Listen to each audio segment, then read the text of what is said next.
بسم اللہ الرحمن الرحیم۔ شروع اللہ کے نام سے جو بڑا مہربان نہایت رحم والا ہے۔ السلام علیکم ڈیئر اسٹوڈنٹس، آج ہم لوگ جماعت سوئم کی اسلامیات کا سبق نمبر 5 پڑھیں گے، جو کہ ہے آخرت کا تعارف۔ بچوں، زندگی اور موت کا سلسلہ ازل سے اب تک قائم ہے، یعنی ہم شروع سے ہی جب یہ دنیا بنی تھی تب سے اب تک قائم ہے۔ کوئی مرتا ہے تو کوئی اور پیدا ہو جاتا ہے۔ اب یہ جو سلسلہ ہے تو کیا یہ کسی دن ختم بھی ہوگا یا نہیں؟ اس کا جواب یہ ہے کہ اس دنیا کائنات میں موجود ہر چیز اپنے وقت پر ختم ہو جائے گی، یعنی جب یہ سب کچھ ختم ہو جائے گا تو اس کے بعد کیا ہوگا؟ اس کے بعد ایک اور زندگی شروع ہوگی جو کبھی نہ ختم ہونے والی ہوگی، اسے آخرت کہتے ہیں۔ بچوں، دنیا فانی ہے، ختم ہونے والی ہے، لیکن آخرت ہمیشہ رہنے والی ہے، وہ زندگی ہمیشہ رہے گی۔ یعنی یہ جو ہماری عارضی زندگی ہے اس کے ختم ہونے کے بعد وہ زندگی شروع ہوگی جو کبھی بھی ختم نہ ہوگی۔ بچوں، آخرت کا مطلب ہی یہ ہے کہ بعد میں آنے والی۔ تو اب جو ہم لوگ اس بات پہ یقین کر لیتے ہیں کہ اس زندگی کے ختم ہونے کے بعد ایک اور زندگی آنے والی ہے، تو وہ ہے عقیدہ آخرت، یعنی ہمارا ایمان ہے، ہمارا اس بات پہ پورا یقین ہے کہ اس زندگی کے ختم ہونے کے بعد ایک اور زندگی آنے والی ہے، جو کب شروع ہوتی ہے؟ مرنے کے فوراً بعد شروع ہو جاتی ہے۔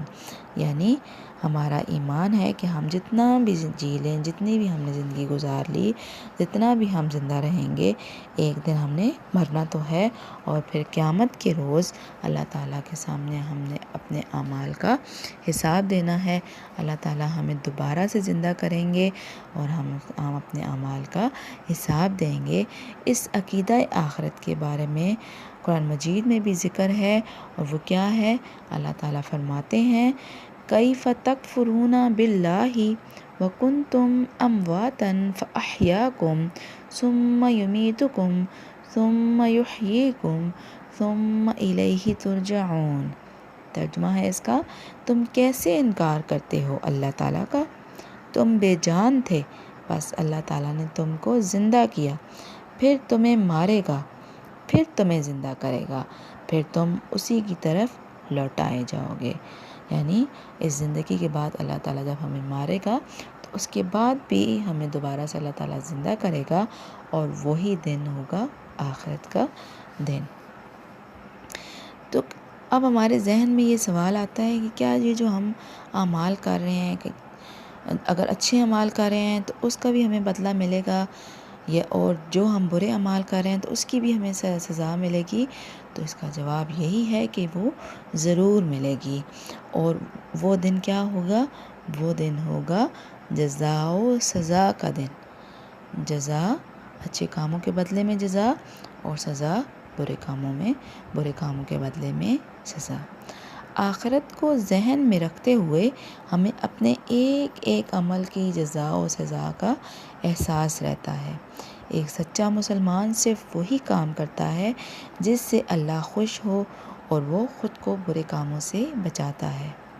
تو بچوں، جو لوگ اس دنیا میں اچھے کام کرتے ہیں، ہمیشہ سچ بولتے ہیں، جھوٹ بولنے سے بچتے ہیں، حلال کماتے ہیں، خود بھی حلال کھاتے ہیں اور اپنے خاندان کو بھی حلال کھلاتے ہیں، اور تمام غلط کاموں سے بچتے ہیں، تو آخرت میں وہ لوگ خوشحال یعنی خوش رہیں گے، اور انہیں اللہ تعالیٰ نیک کاموں کے بدلے میں اور اپنی فرما برداری کے بدلے میں جنت میں داخل کریں گے، جو کہ رہنے کے لیے بہت ہی اچھی جگہ ہے۔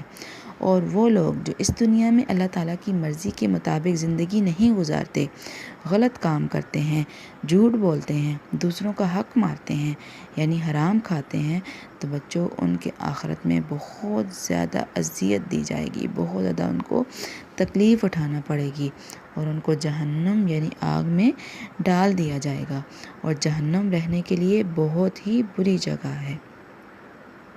تو بچوں ہمیں چاہیے کہ ہم اپنی زندگی اللہ تعالیٰ اور اس کے پیارے نبی حضرت محمد صلی اللہ علیہ وآلہ وسلم کے بتائے ہوئے راستے کے مطابق گزاریں، یعنی قرآن و سنت کے مطابق گزاریں۔ اللہ تعالیٰ نے جو احکام دیے ہیں، جو ہمیں حکم دیے ہیں، ہم ان کو مانیں تاکہ آخرت میں اللہ تعالیٰ ہمیں بھی جنت میں جگہ دیں۔ تو ہماری دعا ہے، ہم سب مل کر دعا کرتے ہیں کہ اللہ تعالیٰ ہمیں برے کاموں سے بچائے اور اچھے کام کرنے کی توفیق دے اور مرنے کے بعد جنت میں ہمیں جگہ دے، آمین ثم آمین۔ تو بچوں آپ لوگوں کو آخرت کے بارے میں اچھی طرح سمجھ آ گیا ہوگا۔ آپ لوگوں کے لیے ہدایات یہی ہیں کہ آپ نے سبق کو غور سے سننا ہے، اس سبق کی 3 مرتبہ دہرائی کرنی ہے، اور جو سوال کتاب میں کرنے والے ہیں وہ کتاب میں کریں، اور باقیوں کو کاپیوں پہ اچھا سا پیارا کر کے خوش خط کر کے لکھیں۔ اپنا بہت خیال رکھیے گا۔